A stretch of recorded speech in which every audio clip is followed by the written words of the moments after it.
1시간 만에 쓱싹 마무리하는 컴알 2급 필기입니다.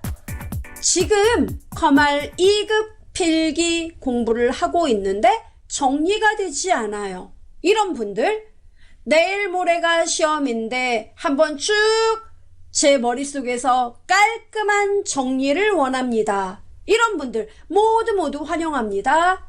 우선 우리는 이번 시간에 컴알 2급의 1과목인 컴퓨터 일반의 자료 처리부터 윈도우 기본 기능까지 쭉 정리하고 관련 따끈따끈한 기출문제 풀어보는 시간 가져보겠습니다. 출발해 볼까요? 자료의 표현 단위부터 나오는데 이 자료의 표현 단위는 역사와 전통을 자랑해요. 아주 예전부터 출제가 됐던 문제입니다. 이거 여러분 알아두셔야 돼요. 우리가 그냥 굴러다니는 쭉 웬만한 데이터, 이걸 자료라고 불러요. 이 자료에서 우리가 실제로 업무에 필요한 것을 쪽쪽 뽑아서 가공하면 그것은 정보라고 부릅니다. 바로 정보의 최소 단위를 우리는 비트라고 불러요. 비트는 이진수의 약어로 0 또는 1 이렇게 한 비트에 0이나 1 둘 중에 하나만 올 수가 있습니다. 이게 비트예요. 비트가 8개가 모이면 8비트, 다른 말로 1바이트라고 불러요. 1바이트는 영문자, 숫자, 한 글자를 표시할 수 있습니다. 그 다음에 워드가 있고 필드가 있고 레코드가 있고 파일이 있습니다. 즉 바이트가 모여서 CPU가 한 번에 처리하는 단위 워드가 되고요. 워드가 파일 구성의 최소 단위인 레코드 구성 요소 필드가 됩니다. 그 다음 필드가 모여서 레코드가 되고 레코드가 모여 파일이 모여 데이터베이스가 됩니다. 중요한 건 비트, 바이트 의미를 알아두시면 되겠습니다. 그 다음에 여러분 자료를 표현할 때 문자 데이터를 표현할 때 우리는 코드를 사용합니다. 여러분 코드 종류 기억하셔야 됩니다. BCD 코드 6비트예요. 가장 기본이 되는 코드입니다. 6비트 사용해서 존비트 2비트, 숫자 4비트 이렇게 도합 6비트인데 너무 데이터를 표현하는데 가지수가 적어요. 그래서 BCD 코드에다가 2비트 더 확장합니다. EBCDIC 코드가 등장합니다. EBCDIC 코드는 8비트로 구성되어 있고요. 이렇게 존비트 4비트, 숫자 비트 4비트. 8비트에서 총 256가지의 서로 다른 문자를 표현하고 주로 대형 컴퓨터에서 사용이 됩니다. 그리고 우리가 휴대폰으로 문자를 보낸다든가 메일을 보낼 때 바로 ASCII 코드를 사용합니다. 미국 표준협회에서 제정한 코드예요. 7비트. 됐죠, 여러분? 그리고 유니코드가 있습니다. 유니코드는 시험 한때 어마무시하게 센세이션을 일으켰죠. 근래도 나와요. 유니코드는 전 세계 모든 문자를 우리 똑같이 2바이트로 표시해 볼까? 이겁니다. 그래서 2바이트 코드로 전 세계 어느 나라의 그 언어를 모두 다 표현할 수 있는 국제 표준 코드 규격. 이것을 유니코드라고 부릅니다. 자, 그 다음에 에러 검출 교정 코드. 이건 뭐냐면은 데이터를 어딘가로 전송하다 보면은 이 데이터 전송 과정에서 어떤 네트워크의 오류라든가 여러 가지로 인해서 에러가 발생할 수 있습니다. 이러한 에러를 신속하게 너 여기 에러 났어 이걸 찾아내는 거, 요거를 에러 검출이라고 불러요. 그래서 에러 검출만 할 수 있는 코드도 있고 에러가 났다 내가 알아서 고칠게 에러 검출 및 교정도 되는 코드가 있더라 이겁니다. 우리 시험에는 이 종류를 묻는 문제가 나옵니다. 여기서 결론을 말씀드린다면 패리티 비트, 해밍 코드, 블럭 값 검사, 정마크 부호검사, 순환중복검사 이런 모든 애들이 에러 체크 코드예요. 에러 검출 코드입니다. 이 중에서 에러를 검출뿐만 아니라 교정까지 할 수 있는 코드는 해밍 코드 하나가 있습니다. 됐죠, 여러분? 예. 그래서 페리티, 해밍, 블럭합, 정마크, 순환중복. 아, 에러 검출이야. 여기서 에러 검출 및 교정까지 되는 거 해밍밖에 없어. 됐죠, 여러분? 핵심 기출문제. 이것과 관련해서 기출문제 벌써 여기서 벌써 기출이 나온다고요? 많이 나왔습니다. 그 중에서 몇 개만 엄선하여 뽑아본 결과 최신에 나온 문제. 참고로 여러분도 기출문제를 풀어보실 겁니다. 근데 옛날 한 5, 6년 전에 나온 문제를 풀고 계시면 안 돼요. 최근 3년 이내에 출제된 문제를 집중적으로 풀어보시면 돼요.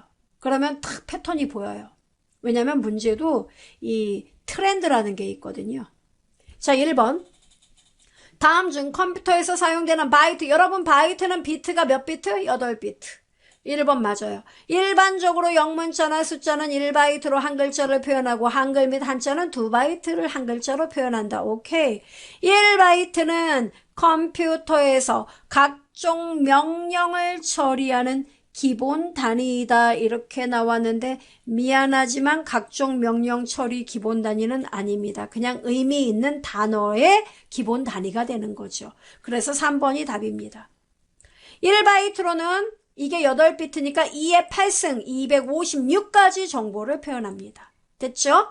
자, 그 다음에 2번 다음 중 컴퓨터에서 문자 데이터 표현으로 옳지 않은 거 EBCDIC, 유니코드, 아스키, 페리티 뭡니까?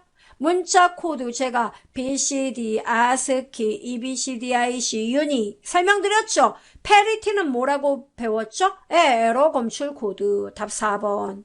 다음 중 컴퓨터에서 사용하는 유니코드에 대한 설명으로 옳은 거. 여러분 옳은 건지 옳지 않은 건지 동그라미 치셔야 됩니다. 옳은 것은 표현 가능한 문자 수가 최대 256자이다. 하하하. 그런 규칙이 있나요? 그런 거 없어요. 에러 검출이나 교정. 에러 검출 교정은 해밍 코드죠. 왜 얘가 여기서 나올까요? 3번. 연산을 빠르게 수행하기 위해 존 비트와 디지트 비트로 구성한다. 이거는 여러분 우리가 일반적으로 알고 있는 BCD, EBCDIC, ASCII에 대한 이야기죠. 답은 4번이에요. 데이터의 처리나 교환을 위해 한 개의 문자 무조건 2바이트로 표시한다 그랬죠. 2바이트는 한 바이트가 8비트니까 28, 26, 16비트로 표현한다. 아이고 구구절절 맞는 말. 답 4번. 이해되죠?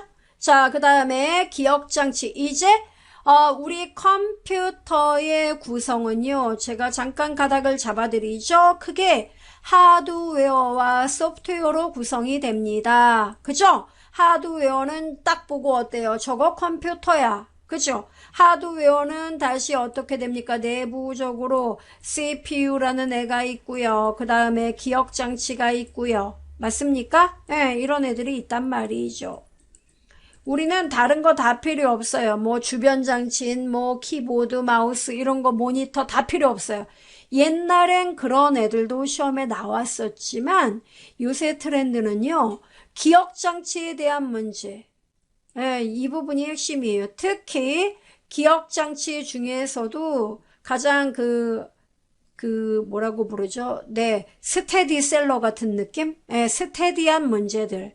바로 이런 애들이죠. 이 주기억 장치의 롬과 램에 대한 이야기는 아주 화석이 돼버린 문제들이에요. 안 나온다는 얘기인가요? 아니 지금도 나와요. 그 역사와 전통을 자랑한다고요. 그리고 여기 SSD 얘가 핫이에요. 핫 요새 시험에 얘 나와요. 옛날엔 얘 하드디스크가 나왔거든요. 이제 얘 안 나와요. 왜? 여러분도 잘 아실 겁니다. 여러분 컴퓨터 PC 사러 간다든가 또는 업그레이드 할 때 뭐라 그래요? SSD로 설치하면 어떻게 SSD 하나 달면은 속도 빨라져요. 그죠 여러분? 그래서 얼마 전에 유행이었던 게 노트북에 구형 노트북 딱 갖고 가서 어때요? 여기다 SSD 달아주세요. 요거 하나 업그레이드 하나 하면 어때요? 어휴 옛날 노트북이 속도가 엄청 빨라져요. 이거 유행이었잖아요. SSD 이게 시험에 요새 핫. 앞으로 계속 좀 더 나올 거예요. 왜? 많이 쓰니까. 네, 됐죠? 그리고 캐시 메모리, 가상 메모리, 플래시 메모리는 예전에 정말 한 불과 2, 3년 전만 해도 얘 인기 짱이었어요. 문제 굉장히 많이 나왔거든요. 요새 약간 주춤해요. 그리고 가상 메모리 이런 거. 가상 캐시는 스테디합니다. 됐죠? 자, 그럼 어디 한번 정리해 볼까요? 먼저 주기억 장치는요, CPU가 직접 참조하는 메모리예요. 즉, CPU가 뭔가 작업을 처리하려면 그 처리할 데이터가 주기억 장치에 있어야 합니다. 이 주기억 장치는 롬과 램으로 구성돼요. 롬이라는 거는 실제로 여러분이 컴퓨터를 키면은 여러분 컴퓨터 시스템의 정보라든가 현재 시스템의 날짜라든가 이런 정보를 기억하고 있는 애가 롬이에요. 즉 컴퓨터를 껐다 켜도 정보가 내장된 정보가 지워지지 않는 겁니다. 근데 램은 어떤 거냐면 여러분이 지금 인터넷 또는 어떤 작업을 하고 있었어요. 이렇게. 그러다가 누가 갑자기 스위치를 확 내렸어요. 그리고 컴퓨터 다시 키면 여러분이 작업했던 화면 그대로 뜹니까? 아니죠. 그럼 어떻게 돼요? 바탕화면 그냥 떠 있잖아요. 그게 램이에요. 지금 램이라는 건 여러분이 현재 작업하고 있는 그 내용 자체를 기억하는 게 램이에요. 그래서 램은 전원이 꺼지면 기억된 내용이 싹 다 지워져요. 이걸 똑똑한 말로 희발성 메모리. 롬은요, 전원이 꺼져도 기억된 내용이 지워지지 않습니다. 이걸 똑똑한 말로 비희발성 메모리. 그리고 결론, 롬에서는 이걸 알아둬야 됩니다. 이 롬을 사용하는 프로그램이 있는데 말이죠. 바로 부팅을 할 때 시스템의 기본적인 입출력 정보, 이 입출력 정보들 있죠. 그런 내용들을 담고 있는 프로그램, 바로 우리가 바이오스라고 불러요. 이 바이오스를 저장하는 메모리가 바로 롬이에요. 그래서 우리는 보통 롬 바이오스라고 우리가 많이 이야기를 합니다. 램 바이오스라고 안 불러요. 롬 바이오스. 이게 시험에 여러 번 나왔습니다. 그리고 이 롬 바이오스는 그 시스템에 대한 모든 정보를 기억하는 일종의 프로그램이기 때문에 하드웨어와 소프트웨어의 중간이다. 그래서 우리가 펌웨어라고 불러요. 펌웨어. 됐죠? 즉 기계와 프로그램의 중간 지점이다. 이렇게 얘기합니다. 됐죠? 요거 알아두면 돼요. 자, 그러면 롬의 종류는 마스크롬, P롬, EP롬, EEP롬 이렇게 있는데요.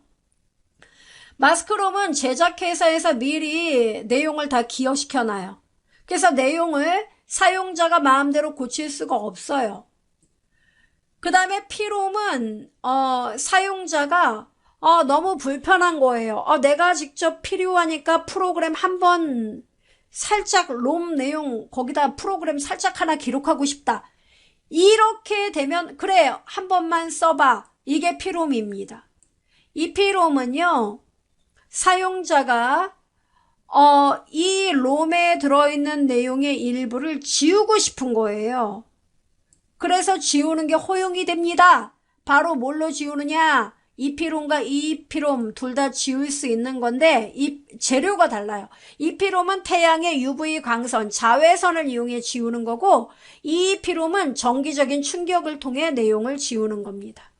됐죠, 여러분? 그래서 이런 종류 알아두면 되겠고 램에 SRAM하고 DRAM 나오는데요. 요새는 이게 여기서 더 뛰어난 그런 많은 것들이 나오죠. 우리 DDR 램 이런 거 들어보셨을 겁니다. 얘는 전원이 공급돼도 일정 시간이 지나면 방전돼서 기억 내용이 지워지고 재충전이 필요합니다. 우리가 일반적으로 램 중에서도 DRAM의 비중이 높다고 보면 돼요. DRAM은 가격 대비 SRAM에 비해서 가격 대비 저렴하면서 대량의 자료를 쉽게 우리가 액세스할 수가 있다는 얘기입니다. 동작 속도는 SRAM에 비해 좀 느려요. 됐죠? 그리고 SRAM 같은 경우에는 전력 소비가 매우 크고 가격이 일단 비싸요. 왜 비싸냐? DRAM보다 속도가 빨라요. 속도가 빠르지만 구조는 복잡합니다. 그래서 SRAM은 어디에 사용되느냐면 보통 일반적인 데이터 저장이 아니라 캐시 메모리 기억 소자로 많이 사용됩니다. 됐죠? 요건 알아둬야 됩니다. 자, 그 다음에 보조 기억 장치가 있는데요. 얘는 여러분이 보통 자료를 저장하는 거 하드에 저장했네 이런 이야기 하죠. 그 하드디스크에 저장한다는 거는 뭐냐면 램이 메모리 용량이 적은데 가격이 비싸니까 따로 하드디스크 같은 저장 공간에 자료를 저장했다가 필요할 때마다 주기억 장치로 이렇게 로딩 시키면 되는 겁니다. 됐죠? 근데 요새는 이 하드디스크는 여러분 문제가 뭐예요? 여러분 컴퓨터 키면 정겨운 소리 나죠? 막 이렇게 돌아가는 소리가 나요. 그죠? 얘는 바로 그 자기적인 성격을 이용해서 대량의 데이터를 빠르고 쉽게 접근할 수 있는 거고 대용량이 많아요. 근데 문제는 얘는 충격에 약하고 그죠? 그런 문제가 있습니다. 그래서 이 하드디스크보다 속도는 어마무시하게 빠르면서 소음도 없고 아주 조용한 그러한 그 보조 기억 장치로 요새는 Solid State Drive인 SSD가 각광을 받고 있습니다. 얘는요, 메모리의 데이터를 기록합니다. 얘 자체가 메모리 소자예요. 그래서 불량 섹터라는 게 없어요. 여러분 하드가 깨졌네 이런 얘기 들어본 적 있죠? 네. 저도 얼마 전에 하드가 맛이 갔어요. 그래서 불량 섹터 문제, 뭐 정확하게 말하면 벼락을 맞아서 이렇게 맛이 갔는데 불량 섹터 문제도 그렇고 그런 문제들 때문에 제가 하드를 복구하는데 비용을 뭐 이렇게 좀 드리기도 하고 또 너무 비싼 건 포기를 하기도 하고 이렇게 했던 기억이 있습니다. 이 불량 섹터 문제가 SSD는 발생하지 않아요. 그리고 하드디스크에 비해서 윙 이런 소리, 소음, 그리고 뭐 뜨거워지는 발열의 문제 이런 것들이 없다는 거죠. 그리고 굉장히 소형화되어 있고 가볍다는 거죠. 근데 아직은 가격이 어때요? 좀 비싸다는 거죠. 그래도 사람들이 속도가 빠르니까 어때요? SSD 막 다는 거죠. 누구나 다. 그죠? 그래서 시험에 되게 잘 나와요. 꼭 알아둬야 돼요. 시간이 없다. 얘 포기해요? 얘 알아둘 필요 없어요. 왜? 이제 점점 추세가 이쪽으로 바뀌니까. 그래서 여기 위주로 정리를 하시면 됩니다. 그 다음에 캐시 메모리 나오죠. 얘는 CPU가 속도가 제일 빠르죠. 주기억 장치, 바로 우리가 램이다, 롬이다 이런 애들 속도가 아무리 빠르다 그래도 CPU보단 느려요. 근데 중요한 거는 CPU는 자기가 필요한 데이터를 주기억 장치에서 참조해서 데이터를 읽어오고 처리하고 내보내고 이렇게 하거든요. 근데 얘가 참조할 주기억 장치가 얘보다 속도가 느리니까 어때요? CPU는 얘한테 데이터 받아올 때까지 굉장히 많은 시간을 기다려야 돼요.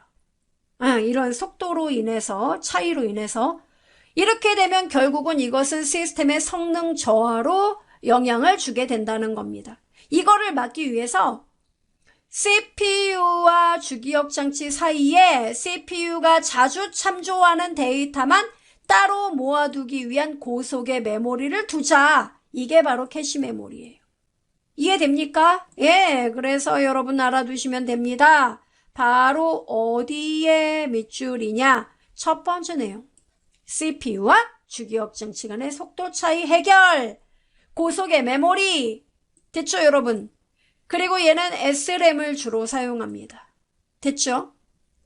그 다음에 CPU가 찾고자 하는 데이터가 캐시 메모리에 들어있으면 우리는 이것을 히트 이렇게 얘기합니다. 그리고 이 히트 비율이 높을수록 시스템 전체적 속도가 향상이 됩니다. 캐시의 종류는 L1 캐시, L2 캐시로 구성됩니다. 이 정도만 알아두면 됩니다. 됐죠? 그 다음에 플래시 메모리는 옛날에 MP3 디지털 카메라 이때 쓰던 거거든요. 기억된 내용은 전원이 나가도 지워지지 않고 쉽게 쓰기가 가능하다는 얘기입니다. 됐죠? 전원 껐다 키면 기억된 내용 그대로 살아난다고요. 그 다음에 플래시 메모리, 그래서 이게 핵심 내용이에요. 그 다음에 가상 메모리는 뭐냐면은 주기억 장치는 여러분 하드디스크나 이런 애들보다 가격이 싸요, 비싸요? 비싸죠? 그러다 보니까 주기억 장치의 용량은 적어요. 하드에 비해서 적다는 거죠, 용량이. 그래서 이 부족한 주기억 장치의 용량이 늘 부족합니다. 그래서 주기억 장치의 용량이 부족하니까 하드디스크의 일부분을 마치 주기억 장치의 일부분인 것처럼 얘를 사용할 수 있도록 하는 거. 이게 바로 가상 메모리예요. 실제로 얘가 주기억 장치는 아니지만 주기억 장치인 것처럼 여겨서 쓰겠다 이겁니다. 됐죠? 이렇게 하는 목적은 뭡니까? 속도 때문입니까? 아니죠. 바로 부족한 주기억 장치의 용량 문제를 해결하기 위해서입니다. 따라서 여기에 별표.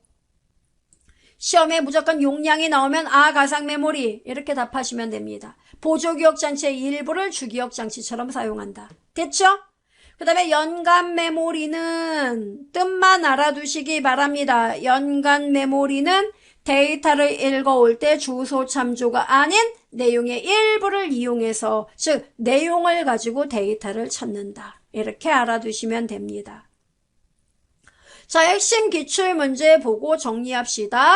다음 중 컴퓨터에서 사용하는 캐시 메모리에 대한 설명으로 옳은 겁니다. 속도 차이 잊지 마세요. 1번은 보조기억 장치 일부를 주기억 장치처럼 사용해 가상 메모리. 기억된 정보의 내용 일부 나오니까 이거는 연상 메모리 또는 연관 메모리. 그죠? EEP롬의 일종으로 비발성 메모리이다. 이거는 뭡니까? 플래시 메모리. CPU와 주기억 장치 사이의 위치의 속도, 처리 속도 향상. 이거네요. 그죠? 구구절절이 4번이 답이에요. 2번, 다음 중 가상 메모리에 관한 설명으로 옳은 거. 가상 메모리 나오면 용량 부족. 그죠? 그래서 어디입니까? 용량이란 말 나온 거 어디 있어요? 아이고 2번밖에 없나 보다. 그죠? 그래서 2번이 답이에요. 이 문제 그대로 어때요? 조금 꽈죠? 그래서 1번은 플래시 메모리 설명, 3번은 주기억 장치 사이 벌써 캐시 메모리, 4번에 두 장치 간의 속도 차이 해결 버퍼 메모리. 됐죠? 답 2번이에요. 3번, 요새 상종가를 달리고 있는 SSD 문제입니다. 컴퓨터 보조기억 장치로 사용하는 SSD 특징으로 옳지 않은 거. 하드디스크보다 빠르다. 데이터 읽기 쓰기가 가능하다 나왔습니다. 맞는 말이죠. 물리적인 외부 충격에 약하다고요? 불량 섹터가 발생한다고요? 이거는 하드디스크에 대한 이야기. 그래서 답은 너 2번. 됐죠? 소음이 없어요. 전력 소모 작아요. 자기 디스크가 아니라 반도체 메모리를 이용한다. 됐죠? 답 2번. 4번, 다음 중 컴퓨터에서 사용하는 일반 하드디스크에 비해 속도가 빠르고 기계적 지연이나 에러 확률 및 발열 소음이 적으며 소형화, 경량화할 수 있는 하드디스크 대체 저장 장치는 뭐예요? 뭐라고요? Solid State Drive, SSD. 5번, 프로그램이 실행될 때 발생하는 메인 메모리 부족 문제. 여러분, 메인 메모리가 주기억 장치입니다. 주기억 장치의 용량 부족 문제를 보완하기 위해 하드디스크 일부를 메인 메모리처럼 사용하게 하는 뭐예요? 가상 메모리. 네. 6번, 다음 중 플래시 메모리에 관한 설명으로 옳지 않은 거. 플래시 메모리, 요 근래 출제된 문제였습니다. 플래시 메모리에 대한 거 옳지 않은 겁니다. 정보의 입출력이 자유롭고 전송 속도가 빠르다. 아이고, 맞는 말이죠. 비발성입니다. 그죠? 전원이 꺼졌다 켜도 내용 그대로 살아있다고요. 트랙 단위로 저장된다. 전력 소모가 적다. 이렇게 나왔습니다. 다 맞는데 트랙 단위 저장 이것이 틀렸습니다. 트랙이라는 거는 이 단위는 자기 디스크를 말하는 거예요. 네. 그래서 3번이 답입니다. 하드웨어 및 시스템 관련 내용 살펴보죠. 자, 시스템 관리와 관련해서는 여러분 요거 2개 알아두셔야 됩니다. 다른 건 다 몰라도 돼요. 왜? 옛날에 시험에 많이 나왔고 요새는 뜸하니까요. 자, 시스템 관리에서 디스크 조각 모음 정기적으로 실시해 시스템 최적화시킨다. 꼭 필요하죠. 뭔 얘기냐면은 여러분이 하드디스크에 프로그램을 설치하고 삭제하다 보면은 단편화가 생겨요. 즉 쓰는 공간, 쓰지 않는 공간 이렇게 중간중간에 막 섞여 있어요. 이렇게 되면 실제로 우리가 시스템에서 필요한 프로그램을 이 기억된 공간에 접근을 하고자 할 때 얘가 쓰는 공간, 안 쓰는 공간 섞여 있기 때문에 이것을 식별해서 실제로 필요한 프로그램을 찾아내는데 시간이 걸린다고요. 그래서 이걸 어떻게 하느냐면 쓰는 거는 쓰는 것끼리 쫙 모아놓고 안 쓰는 건 뒤로 쫙 한꺼번에 빼놓자. 이렇게 해서 데이터 또는 프로그램을 보다 빠르게 접근하여 읽을 수 있도록 하자. 이게 조각 모음이에요. 됐죠? 그래서 이러한 조각 모음은 결국 시스템의 속도를 빠르게 해준다는 거죠. 필요하고요. 그 다음에 우리 또 바이러스 같은 것들, 우리 보안을 위협하는 행동이죠. 그래서 이런 바이러스는 최신의 백신 프로그램을 구해서 항상 수시로 실시간 체크를 해줘야 됩니다. 그죠? 그런 것들 알아두면 됩니다. 어찌 보면 당연한 내용입니다. 그 다음에 시스템 안정적으로 유지하는 거 옛날에 시험에 어마무시하게 나왔죠. AVR, UPS 뜻만 알아두면 됩니다. 전압 갑자기 확 올라가서 컴퓨터에 무리를 주지 않도록 한다. AVR. 그 다음에 갑작스런 정전에 대비하는 장치 UPS 알아두면 돼요. 그 다음에 하드웨어의 가장 핵심 메인보드에 대해 이야기하죠. 우리가 다른 말로 마더보드라고 불러요. 즉 여러분 컴퓨터 본체를 열어보면 엄청난 판 위에 여러 개 반도체 칩 위에 뭔가 슬롯들이 막 꼬여 있고 선들이 있습니다. 이게 이제 가장 핵심이 되는 기판을 우리가 메인보드 또는 마더보드라고 불러요. 이 보드 안의 내용인데요. 우리 시험에 잘 나오는 거 칩셋, 롬 바이오스 알아둡니다. 자, 칩셋은요. 메인보드 안에서 즉 마더보드 안에서 각각의 부품들 예를 들어 여기는 그래픽카드, 여기는 램 이런 메모리들 이런 메모리와 각각의 부품들 간에 데이터 흐름을 제어하는 것으로 메인보드의 가장 핵심 역할을 담당하는 것이 바로 칩셋. 그 다음에 바이오스라는 거 나오죠, 여러분. 이거 표하셔야 됩니다. 컴퓨터 전원을 우리가 딱 켜죠. 그럼 어떻습니까? 하드디스크 윙 돌아가는 소리가 나면서 부팅되죠. 부팅이 되면 컴퓨터가 아무 문제가 없으면 여러분 윈도우 화면이 딱 뜨는 거고 문제가 있으면 부팅이 안 되는 거죠. 그죠? 이때 부팅이 될 때 현재 시스템 CPU의 종류라든가 그 다음에 현재 시스템의 날짜라든가 메모리 정보라든가 이런 기본 작업을 모두 갖고 있는 애가 바로 바이오스 프로그램이에요. 기본 입출력 정보 프로그램. 이걸 바이오스 이렇게 얘기합니다. 이 바이오스 프로그램은 그래서 컴퓨터 전원이 꺼져도 이 내용은 계속 기록돼 있어야 되죠. 그래서 우리가 뭐라고 앞에서 배웠죠? 바로 롬에 기록된다. 누가? 바이오스 프로그램이. 그래서 롬 바이오스 프로그램 이렇게 부르고 얘는 프로그램이지만 소프트웨어가 아니고 소프트웨어와 하드웨어의 중간인 뭐라고 부른다? 펌웨어라고 부른다. 라는 것까지 알아두면 됩니다. 그 다음 포트는요. 주변 장치와 시스템을 연결하기 위한 접속 부분, 우리가 입출력이 발생하는 부분, 이걸 포트라고 불러요. 포트는 한 번에 한 비트씩 데이터 전송하는 직렬 포트와 한 번에 8비트씩 전송하는 병렬 포트, 그리고 여러분이 잘 알고 있는 USB 메모리 꽂을 때 USB 포트. USB 포트는 여러분 최대 127개까지의 주변 기기 연결되고요. 핫 플러그인, 플레이를 지원합니다. 그죠? 그리고 USB는 맨날 똑같은 포트가 아닙니다. 뭐예요? 점점 버전업 돼서 1.0, 1.1, 2.0, 3.0 해서 이 포트 드라이버가 점점 커질 때마다 각각 수용 가능한, 허용 가능한 메모리 용량도 달라지더라 이겁니다. 속도가 달라지는 거예요. 처리 속도가. 그 다음에 또 여기 여러분 쭉 읽어보시면 I1394, IRDA 이런 거 전부 다 포트에 대한 이야기입니다. 우리 시험엔 USB 포트가 나와요. 왜? 우리가 USB를 많이 쓰니까. 자, 그 다음에 PC를 업그레이드한다. 업그레이드라는 건 뭡니까? 지금보다 더 나은 거. 즉 업그레이드엔 두 가지. 프로그램을 업그레이드합니다. 내가 예를 들어 오피스 2016 버전이었는데 2019로 깔았어요. 이거 소프트웨어 업그레이드. 그 다음에 하드웨어는 램이 있는데 이 램의 용량이 예를 들어서 램이 4기가 메모리였어요. 근데 이거를 16기가 또는 8기가로 바꿨어요. 이게 하드디스크, 램에 대한 업그레이드. 이런 게 하드웨어 업그레이드예요. 또는 CPU를 더 좋은 성능으로 바꿨어요. 이런 거.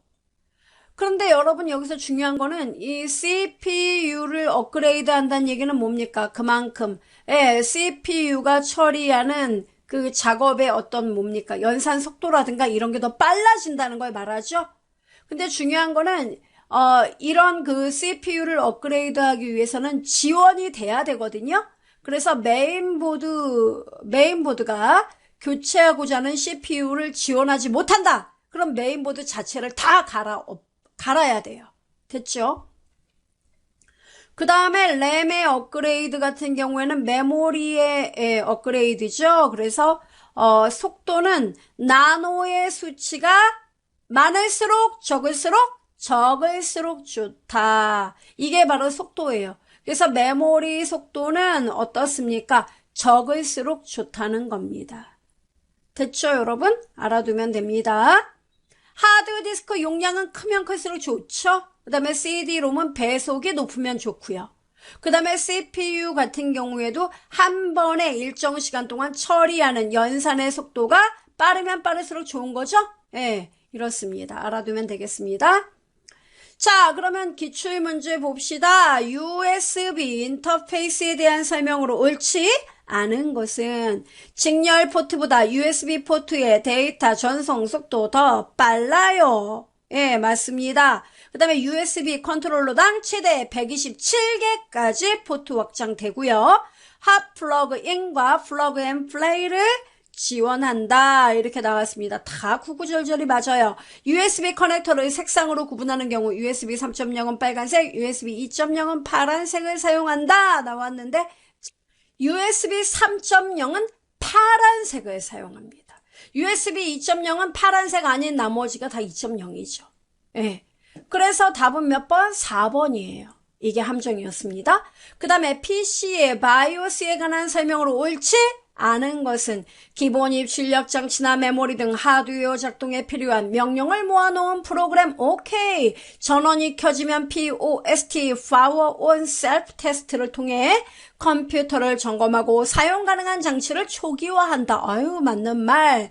그 다음에 램이 아니라 뭐라고요? 롬에 저장되며 펌웨어라고도 한다. 여기가 틀렸고 여기는 맞는 말입니다. 그래서 우리가 롬 바이오스 이렇게 얘기한다고 했어요.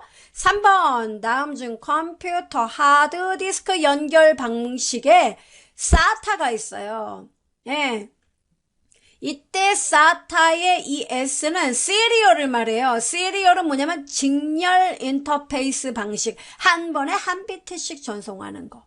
따라서 옳지 않은 거 바보 같은 얘기. 1번 병렬이 아니라 직렬 인터페이스. 그 다음에 핫 플러그인 기능 제공하고 CMOS 셋업에서 지정하면 자동으로 마스터와 슬레이브가 지정됩니다. 데이터 전송 속도가 빠르다는 장점이 있어요. 알아두면 됩니다. 그래서 1번이 답입니다. SATA는 직렬. 그 다음에 컴퓨터 하드웨어 업그레이드 할 때 수치가 작을수록 좋은 거 뭐라고요? CPU 클럭의 속도는 많으면 많을수록 좋습니다. 용량도 크면 좋아요.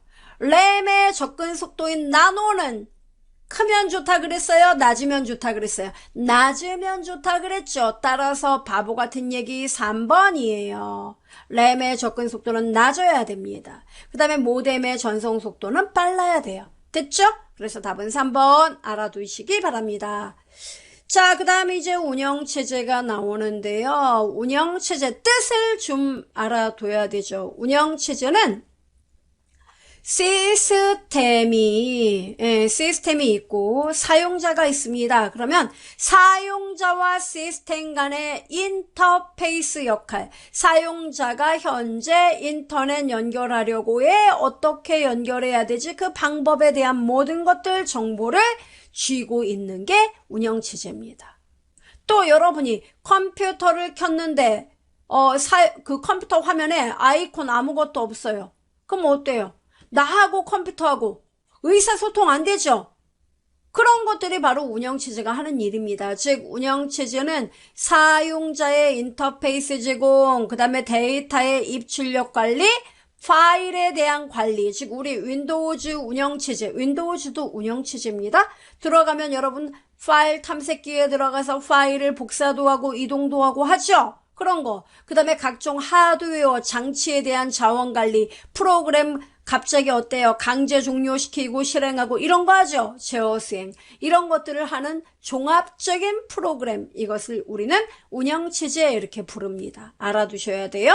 그 다음에 자, 소프트웨어의 구분을 우리가 알아둬야 됩니다. 이거 시험에 되게 잘 나와요. 꼭 알아둬야 돼요.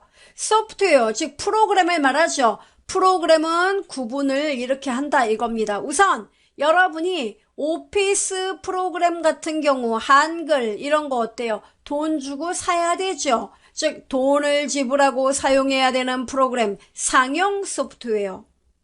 그 다음에 여러분 또 어떤 게 있어요? 30일 동안은 무료로 한번 써봐라. 30일이 지난 다음에도 우리 제품이 좋으면 그때는 더 이상 우리 제품 무료로 못 써. 이제 돈 내고 써야 돼. 이게 뭐냐면 쉐어웨어입니다.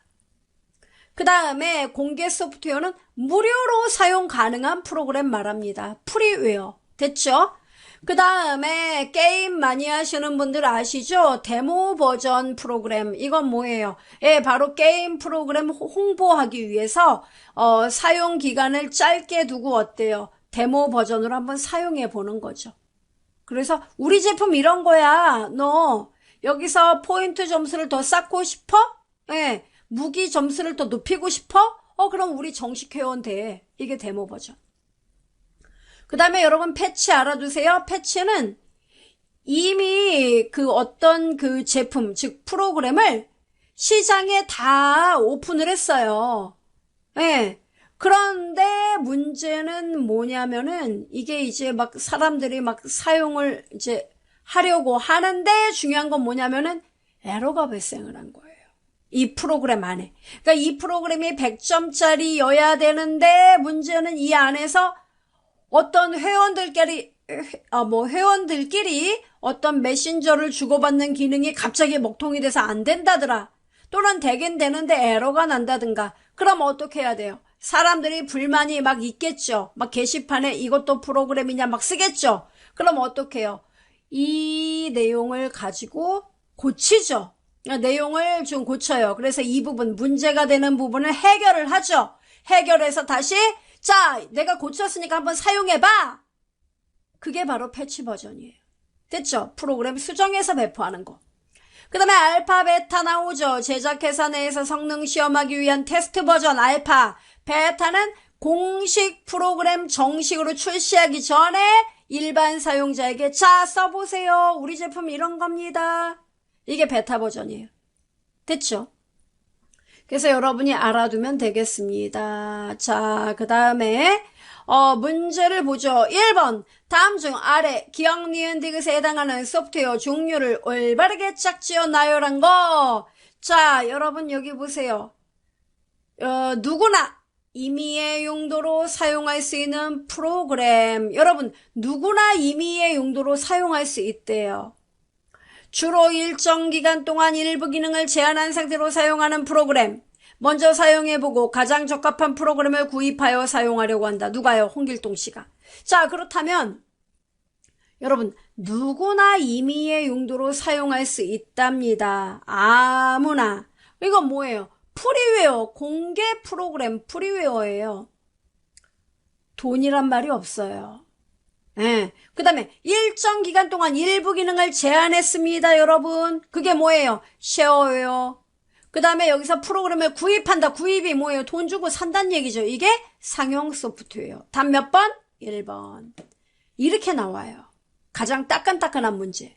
그 다음에 2번. 다음 중 컴퓨터 운영체제에 대한 설명으로 옳지 않은 것은 운영체제는 컴퓨터가 작동하는 동안 하드디스크에 위치하여 실행된다? 누가요? 운영체제가요? 아니에요, 여러분. 운영체제는 시스템에 대한 모든 것들을 담당하고 있기 때문에 하드디스크는 보조기억장치 아니에요. 그죠? 그래서 작동하는 동안의 모든 것들은 얘는 메모리에서 실제로 작업이 이루어져야 되겠죠. 따라서 답은 1번입니다. 나머지는 구구절절이 맞는 말이에요. 특히 운영체제 평가 항목으로는 처리 능력, 응답 시간, 사용 가능도, 신뢰도가 있다 알아두셔야 됩니다. 3번 윈도우즈 업데이트가 속한 사용권에 따라 소프트웨어 분류 유형으로 가장 적절한 것은 자 패치, 알파, 트라이얼, 프리웨어 이렇게 이야기가 나옵니다. 자 여러분 업데이트가 속한 사용권 업데이트 한다고 여러분 가끔 나오죠? 우리 윈도우 업데이트 중입니다. 전원을 끄지 마세요. 업데이트는 뭐예요? 그 이전에 사용했던 부분에 대해서 뭔가 에러가 난 부분이라든가 속도가 늦었던 부분, 버그가 났던 부분을 고쳐서 업데이트하는 거죠. 그러니까 뭐예요? 고치는 거, 패치 버전. 이렇게. 어려운가요? 네. 4번 컴퓨터 소프트웨어에서 쉐어웨어에 대한 설명으로 옳은 거. 쉐어웨어는 뭡니까? 기간이 정해져 있는 거죠. 기간에 제한을 두고 무료로 배포하는 소프트웨어 몇 번? 2번. 개발자가 소스를 공개합니다. 이건 우리가 오픈 소스라고 불러요. 그리고 이런 것들은 거의 무료죠. 그죠? 그 다음에 정상 대가 지불한다. 이건 상용 소프트웨어. 그 다음에 5번. 아래는 노트북 사양을 나타낸 것이다. 다음 중 기억에서부터 리을에 대한 설명이 옳은 것은 자 인텔 코어 i5에서 i5 8세대 이거는 바로 CPU를 말하는 겁니다. CPU 시리즈 인텔 CPU 칩 시리즈예요. 그 다음에 인텔 UHD 그래픽스 620 이건 뭡니까? 바로 그래픽에 대한 거죠. 예, 그래서 그래픽 카드라든가 그래픽에 대한 해상도 이런 것들을 말하는 겁니다. 그 다음에 디귿 16기가 DDR 램 뭐예요? 메모리 종류 그리고 뭡니까? 16기가 용량. 그 다음에 SSD 256기가 이거 뭐예요? 예, 바로 SSD 드라이브에 대한 뭡니까? 저장장치. 종류가 SSD 그 다음에 용량이 256GB. 됐습니까? 그럼 제대로 설명한 거 몇 번입니까, 여러분? 4번밖에 없어요. 됐죠? 자, 그 다음에 이제 윈도우즈에 대한 이야기가 나왔습니다. 윈도우즈 여러분 굉장히 광범위한데요. 우리 시험에 윈도우즈 같은 경우에는 윈도우 7 기본으로 해서 시험에 나와요. 근데 여러분 대부분 윈도우 10을 사용하신단 말이죠. 그죠? 네. 자, 그럼 윈도우즈에 대해서 시험에 구구절절이 그렇게 나오진 않습니다. 바로가기 아이콘 이런 거 그 다음에 단축키 이런 건 시험에 나와요. 꼭 알아둬야 됩니다. 우선 바로가기 아이콘이라는 거는 뭡니까? 원본 데이터 신경 쓰지 않고 여러분이 원본 프로그램 신경 쓰지 않고 따닥 누르면 프로그램이 실행되도록 하는 거 이게 바로가기 아이콘인데 얘는 특정 파일이나 폴더의 위치에 대한 정보를 담고 있는 파일. 참고로 바로가기 아이콘은요 파일이나 폴더만 바로가기 아이콘을 만드느냐? 아니란 얘기죠. 디스크 드라이버도 뭡니까? 바로가기 아이콘을 만들 수가 있더라. 그리고 여러분 바로가기 아이콘은 어떤 바로가기 아이콘을 만들면 이건 한 프로그램에 대한 바로가기 아이콘이죠. 네, 이 바로가기 아이콘에 여러 개 프로그램에 대한 정보를 한꺼번에 담을 수는 없다는 거예요. 됐죠? 예, 그 정도 먼저 알아두셔야 됩니다. 자, 그러면 특징을 해봅시다. 왼쪽 아래 꺾인 화살표 표시가 있지요? 바로가기 아이콘은. 그 다음에 파일, 폴더, 디스크 등 여러 항목에 대해 바로가기 아이콘 만들 수 있다. 여기 나왔어요. 그 다음에 요거 알아둬야 돼요. 하나의 원본 파일에 대해 여러 개의 바로가기 아이콘 만들 수 있고, 이건 가능하죠? 하나의 프로그램에 대해 바로가기 아이콘을 바탕화면에 만들 수도 있고, 또 뭡니까? 파일 탐색기 안에도 만들 수가 있는 거잖아요. 네, 여러 개 만들 수 있습니다. 이름 변경도 가능해요. 바로가기 아이콘 2번 따당 누르면 프로그램 실행되고, 바로가기 아이콘 삭제해도 원본 파일이 지워집니까? 예, 원본 파일과는 별개 삭제되지 않아요. 알아둬야 됩니다. 바로가기 아이콘 이동해도 원본 파일이나 폴더 위치에 대한 정보는 변경되지 않아요. 그쵸? 예, 이런 거 꼭 알아둬야 됩니다.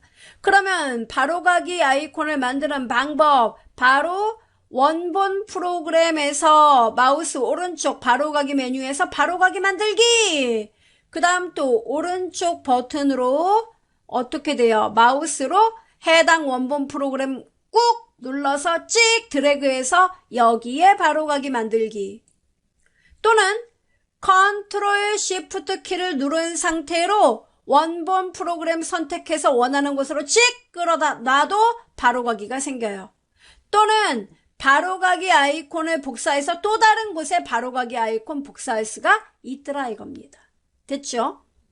자, 그 다음 바로가기 키, 단축키 알아봅시다. 여러분 단축키 시험에 되게 잘 나와요. 자, 일단 F2는 파일이나 폴더의 이름 변경, 그 다음에 F3은 파일이나 폴더의 내용을 찾는 거, 그 다음에 여러분 여기 컨트롤 C, X, V 이런 거는 전부 다 복사, 붙여넣기, X는 잘라내기, A는 모두 선택 아시죠? 그 다음 윈도우즈 로고 키가 있는데 로고 키를 그냥 한번 띵 누르면 시작 메뉴가 나타나고, 윈도우즈 로고 키하고 알파벳 R 누르면 런 실행 메뉴가 열리고, 알아둬야 돼요. 그 다음에 윈도우 로고 키하고 E 누르면 윈도우 탐색기가 실행되고, 윈도우 로고 키하고 포스 브레이크 메뉴를 누르면 시스템 메뉴가 실행이 된다. 아셔야 돼요. 그 다음에 여러분 여기 보시면 컨트롤 Z는 방금 전에 작업한 거 취소, 컨트롤 ESC는 시작 메뉴, Alt F4는 실행 중인 프로그램을 닫는 거, 종료하는 거 잊지 마세요. Alt 탭은 프로그램이 여러 개 열려 있을 경우 각각의 작업을 전환하는 역할, Alt ESC도 똑같은 역할입니다. 그런데 얘는 아무 말도 없이 프로그램을 곧바로 작업을 전환하고, 얘는 정보를 보여준다는 차이가 있어요. 그 다음에 Alt Enter는 현재 선택한 파일이나 폴더의 정보, 속성 정보를 표시해주고, Alt Print Screen은 현재 활성화된 창을 클립보드로 복사하는 역할, 캡처하는 역할입니다. 그 다음 Shift Delete는 휴지통을 사용하지 않고 프로그램을 곧바로 삭제할 때 파일 삭제, 컨트롤 알트 딜리트는 프로그램 강제 종료. 됐죠 여러분? 이런 거 좀 암기를 해주시면 됩니다. 자, 그 다음에 작업 표시줄에 대한 내용이 나왔습니다. 현재 실행 중인 프로그램 목록을 표시하는 것, 그 다음에 등록된 프로그램 목록을 마우스로 선택해 창 전환이 아주 쉽다는 거죠. 이게 바로 작업 표시줄인 거 아시죠? 예, 알아두시면 되고, 화면의 상하좌우 가장자리로 작업 표시줄의 위치를 바꿀 수가 있더라. 그죠? 그 다음에 작업 표시줄 자동 숨기기도 할 수 있어요. 그죠? 바로 작업 표시줄에서 마우스 오른쪽 눌러서 작업 표시줄 여기 보시면은 잠금 메뉴, 요렇게 여기서 잠금 이렇게 할 수 있다는 얘기예요. 그죠? 예, 이런 거 알아두면 되겠고, 그 다음에 파일 폴더에 대한 어떤 삭제 작업 나왔죠? 예, 파일에서 삭제, 또는 뭡니까? 딜리트 키를 누른다든가 Shift 딜리트, 또는요, 예, 마우스 오른쪽 눌러서 거기서 삭제하기 메뉴 눌러도 됩니다. 또는 여러분이 휴지통에 마우스로 드래그해서 끌어다 놔도 되고 Shift 키 누른 상태로 휴지통에 딜딜딜딜딜딜 찍 끌어다 탁 놓으면 어떻게 돼요? 삭제가 된다는 거죠. 그 다음에 휴지통에 대한 문제 우리 시험에 아직도 잘 나와요. 알아두시면 됩니다. 삭제된 파일이나 폴더가 임시 보관되는 장소가 뭐라고요? 휴지통. 그리고 휴지통에 들어간 파일은 여러분이 얼마든지 복구할 수가 있지요? 예. 그 다음에 휴지통의 크기는 각 드라이브마다 따로 설정할 수 있다 없다? 있다. 크기는 기본적으로 드라이브 용량의 10% 설정. 됐죠? 그 다음에 여러분 휴지통 복구가 안 되는 경우에 Shift 딜리트 눌렀어요. USB 드라이브에서 저장한 거 뭐 삭제했어요? 예. 그 다음에 휴지통 크기 0으로 했어요. 그 다음에 같은 이름의 항목을 복사 이동 작업으로 덮어 쓴 경우에도 복구가 안 됩니다. 알아두면 돼요. 그 다음에 제어판은요, 우리 윈도우의 작업 환경에 도움이 되는 여러 가지 환경 설정 작업을 수행하는 프로그램 제어판이 나왔는데, 시스템은 여러분 알아둬야 돼요. 시스템을 실행을 하면은 현재 윈도우 버전을 알 수 있고요. 그 다음에 이 현재 여러분 컴퓨터의 메모리 용량이 얼만가, 그 다음에 시스템 종류가 어떤 것이다, 그 다음에 컴퓨터 이름이 뭐다, 이런 정보를 얻을 수가 있다는 겁니다. 알아두셔야 돼요. 됐죠? 자, 그 다음에 여러분 디스플레이니 개인 설정이니 쭉 나오는데요. 이런 내용들은 한 번씩 봐두셔야 됩니다. 즉 디스플레이라는 거는 결국 뭡니까? 화면에 대한 내용이죠. 그래서 화면에 여기 여러분 보시면 표시되는 텍스트 및 기타 항목 크기를 사용자가 원하는 비율로 바꾼다든가 해상도 또 모니터의 방향을 여러분이 변경할 수 있습니다. 그 다음에 개인 설정으로 들어가게 되면은 여기서 바탕화면을 바꾼다든가 창색을 바꾼다든가 화면 보호기 기능을 여러분이 얼마든지 변경할 수 있고요. 마우스 포인터 모양도 변경할 수 있더라. 어디라고요? 개인 설정. 그 다음에 윈도우 접근성 센터가 있는데요. 이 접근성 센터에 들어가면은 시력이 안 좋은 사람, 그런 사람들, 그리고 또 청력이 약한 사람, 이런 모든 사람들에 대한 도우미 역할을 하는 곳이 접근성 센터예요. 그래서 고대비 색상으로 디스플레이를 보여준다든가 화상 키보드를 실행을 해준다든가, 그죠? 이런 기능들 여기서 접근성 센터에서 이루어집니다. 그 다음에 사용자 계정 나오죠. 여러분 이 사용자 계정은 크게 관리자 계정과 표준 사용자 계정으로 나뉘어지는데요. 관리자 계정은 말 그대로 어드미니스트레이터예요. 즉 아무 제한 없이 컴퓨터 설정 변경이 가능해요. 예. 그리고 사용자 계정을 임의로 작성하고 삭제하고 액세스 권한도 변경할 수가 있습니다. 누가요? 관리자가. 그런데 비해 표준 사용자 계정은요, 프로그램, 즉 컴퓨터에 설치된 프로그램을 여러분이 이용만 하는 이용자예요. 그래서 이미 설치된 프로그램을 실행한다든가 내 마음대로 바탕화면을 바꾼다든가 이런 걸 하는 거라고요.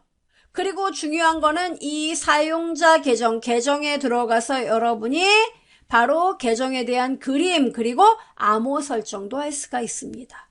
됐죠? 요거 알아두면 됩니다.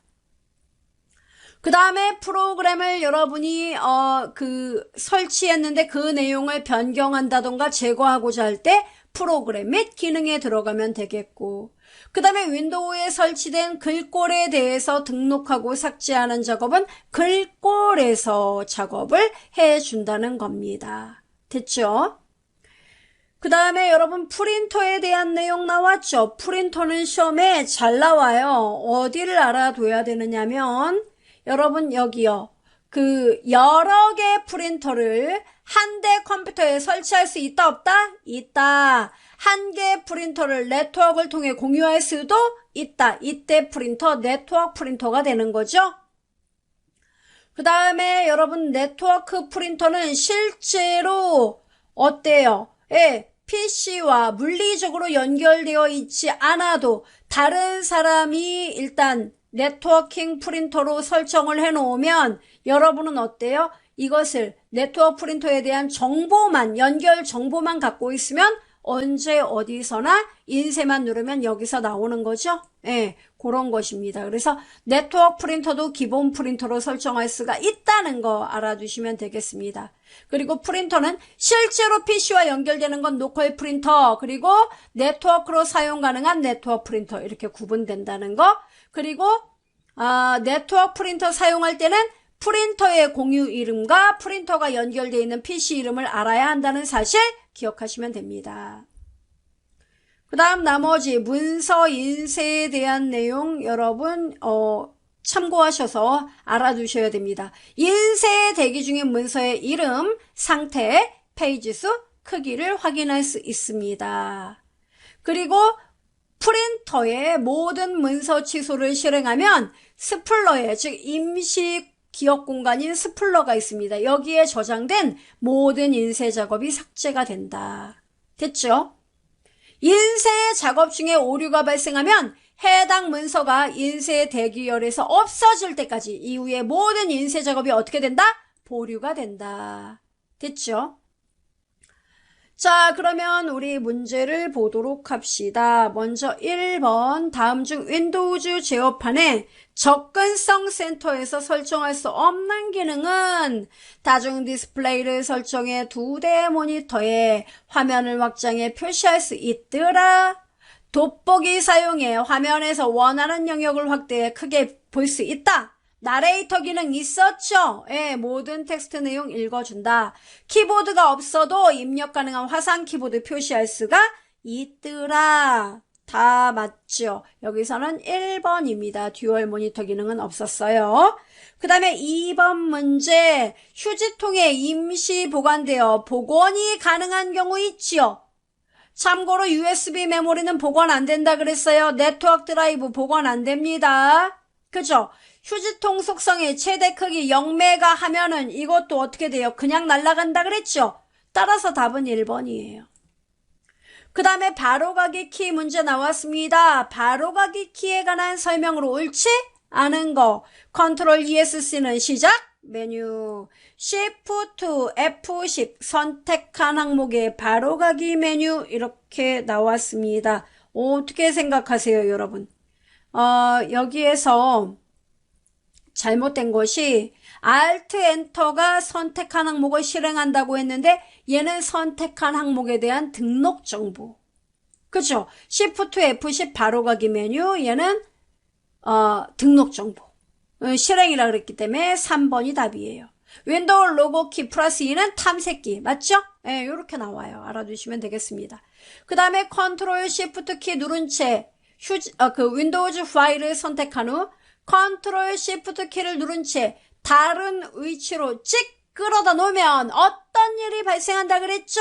네, 바로 가기 아이콘이 만들어집니다. 1번이에요. 그 다음에 5번, 제어판에서 시스템 선택했을 때 확인할 수 있는 정보에 해당하지 않는 것은 설치된 윈도우즈 운영체제 버전, CPU 종류와 설치된 메모리 용량, 설치된 윈도우즈 정품 인증 내용, 컴퓨터 이름과 현재 로그인한 사용자 계정. 자, 어떤 겁니까, 여러분? 시스템에서 봤던 거, 운영체제 버전, 메모리 용량, 정품 인증, 이거 다 나와요. 로그인한 사용자 계정, 이거는 바로 뭡니까? 로그인한 내용에 대한 정보는 사용자 계정에 들어가죠? 그래서 4번이 답입니다. 그 다음에 6번을 보도록 하겠습니다. 윈도우즈에서 사용되는 휴지통에 대한 설명으로 옳은 거. 휴지통은 하드디스크 드라이브마다 한 개씩 만들 수 있다. 어떻게 생각해요, 여러분? 당연히 맞는 말이죠. 1번이에요. 그 다음에 휴지통 용량이 초과되면 새로 삭제된 파일이나 폴더는 보관되지 않는다. 그렇습니까, 여러분? 새로 삭제된 것이 아니라 기존에 오래 있었던 애가 먼저 제거가 돼요. 예. 그 다음에 휴지통에 보관된 파일이나 폴더의 이름을 변경할 수 있다. 이거 안 되고요. 휴지통에서 원하는 파일이나 폴더를 선택해서 실행한다. 그러면 휴지통에 왜 있겠습니까? 예, 이런 거 다 제한됩니다. 오로지 휴지통에 들어가 있는 건 복구만 할 수 있어요. 복원을. 됐죠? 그래서 답은 1번입니다. 이렇게 해서 우리가 윈도우즈의 기본 기능까지 쭉 정리를 해봤습니다. 좀 도움이 되셨는지 모르겠어요. 20문제에서 바로 이 부분까지가 10문제가 출제가 되는 겁니다. 나머지 10문제는 바로 시스템 관리부터 그 나머지 내용이 되겠죠. 다음 시간에 계속 이어서 이야기하도록 하겠습니다. 여러분께서는 관련 기출문제 이 부분까지 쭉 찾아서 문제를 풀어보시기 바래요.